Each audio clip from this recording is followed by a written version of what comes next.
Hello दोस्तों, आप लोग देख रहे हैं कि पावर स्टार पवन सिंह जी पटना बाबू सदगार स्टेडियम में पहुंच गए हैं। और भाई भीड़ लाखों का बफंदर क्या बोलते हैं, सुनामी आ गया भाई। और उसी बीच में पावर स्टार ललन टॉप का इंटरव्यू पावर स्टार दे रहे हैं।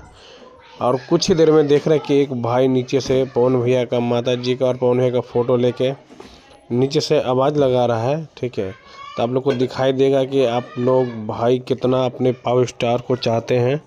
ठीक है, और यही प्यार के भूखे हैं पावर स्टार पवन सिंह जी। ठीक है, तो आप लोग का यही प्यार हमेशा बना रहे पावर स्टार पवन सिंह पे, और एक से एक धमाकेदार सॉन्ग मूवी लाते रहेंगे। देखिए, अभी बोल रहे कि मेरा भाई, मेरे अम्मा और मेरा फ़ोटो ले रखा है, तो यह फ़ोटो है। और यह भाई दौड़ के जा रहा था, लेकिन सुरक्षा का घेरा बहुत टाइट किया गया है और अच्छा है। और तो वहाँ से फ़ोटो पावर स्टार पवन भैया का टीम के लोग नीचे से पवन भैया के हाथ में भी देंगे। और भाई यह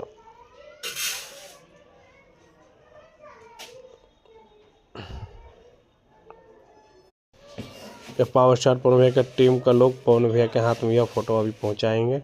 और देखिएगा पवन भैया उस फ़ोटो के साथ क्या करते हैं। आप लोगों को बताना चाहता हूँ फिर से कि पवन भैया फ़ोन, देखिए, टीम के लोग लिए और पवन भैया के हाथ में दिए, और पवन भैया उस फ़ोटो को ले को अभी चूमेंगे और देखिए नमस्ते करते हैं। मतलब भाई यह प्यार आप लोग का मज़ा दे देता, मतलब बरकरार रहेगा।